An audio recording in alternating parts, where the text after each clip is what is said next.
بسم اللہ الرحمن الرحیم۔ ایمان اور عقیدے کے بارے میں طرح طرح کے وسوسے اور خیالات کا آنا اور ان کا علاج کیا ہے، اس سے متعلق شیخ الاسلام مفتی محمد تقی عثمانی صاحب فرماتے ہیں یہ وسوسے جو انسان کے دل میں آتے ہیں دو قسم کے ہوتے ہیں۔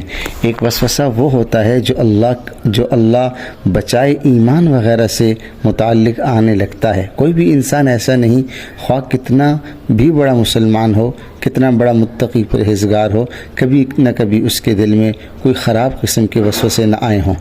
دل میں شیطان وسوسے ڈالتا ہے کہ ہم ایمان تو لے آئے ہیں اللہ کے اوپر، اس کی وحدانیت پر، رسول اللہ صلی اللہ علیہ وسلم کی رسالت پر، مرنے کے بعد زندگی پر، آخرت پر، جنت اور جہنم پر، لیکن کبھی کبھی شیطان یہ وسوسے ڈالتا ہے کہ یہ باتیں صحیح بھی ہیں یا نہیں۔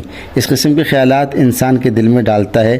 یہ وسوسہ اگر زیادہ پیچھے پڑ جائے تو پھر انسان کو تباہی کی طرف لے جاتا ہے۔ جس شخص کا دین کی طرف اور اصلاح کی طرف دھیان ہی نہیں ہے، وہ دن رات دنیاوی مشاغل میں منہمک ہے، فسق و فجور میں مبتلا ہے، ایسے شخص کو وسوسے نہیں آتے۔ وسوسے اس شخص کو آتے ہیں جو اللہ کے راستے پر اور دین کے راستے پر چل پڑتا ہے، اس کو طرح طرح کے وسوسے آتے ہیں۔ ایسے وسوسے آتے ہیں کہ اس کی وجہ سے آدمی کو شبہ ہونے لگتا ہے میرا ایمان بھی باقی رہا ہے یا نہیں۔ کبھی کبھی اللہ تعالیٰ کے بارے میں وسوسے آتے ہیں، کبھی اس کے پیغمبر صلی اللہ علیہ وسلم کے بارے میں وسوسے آتے ہیں، کبھی قرآن حکیم کے متعلق اور کبھی شرعی احکام سے متعلق۔ اگر ایسے موقع پر انسان کی صحیح رہنمائی نہ ہو تو انسان گمراہی کے راستے پر پڑ جاتا ہے۔ اللہ ہم سب کو بچائے۔ ان وساوس کا علاج حضرت فرماتے ہیں یہ ہے کہ ان کا علاج اس کے سوا کچھ نہیں کہ ان کی طرف توجہ نہ دی جائے۔ وساوس آتے ہیں تو آنے دو، کوئی پرواہ نہ کرو، اس طرف دھیان ہی نہ دو کہ دل میں کیا وسوسہ آ رہا ہے اور کیا جا رہا ہے۔ یہ بات یاد رکھیے، یہ وساوس خود ایمان کی علامت ہے۔ حدیث شریف میں ہے کہ ایک صحابی نے حضور اقدس صلی اللہ علیہ وسلم سے پوچھا، یا رسول اللہ، بعض اوقات میرے دل میں ایسے وسوسے اور ایسے خیالات آتے ہیں کہ ان خیالات کو زبان پر لانے کے مقابلے میں جل کر کوئلہ ہو جانا مجھے گوارا ہے، اس لیے میں کیا کروں؟ سبحان اللہ۔ نبی کریم صلی اللہ علیہ وسلم نے کیا جواب دیا اور فرمایا، ذالک صریح الایمان، صحیح مسلم کتاب الایمان، باب بیان الوسوسۃ فی الایمان۔ فرمایا یہ کھلی ایمان کی علامت ہے، یعنی ایسے وسوسوں کا اور ایسے خیالات کا آنا تو کھلے ایمان کی علامت ہے۔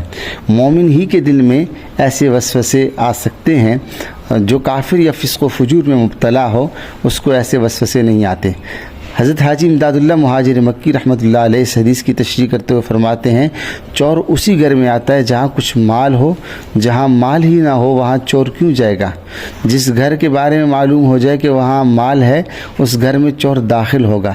لہذا دل میں یہ چور یعنی شیطان اس لیے آ رہا ہے کہ اس کو معلوم ہے کہ اس کے دل میں کچھ ہے۔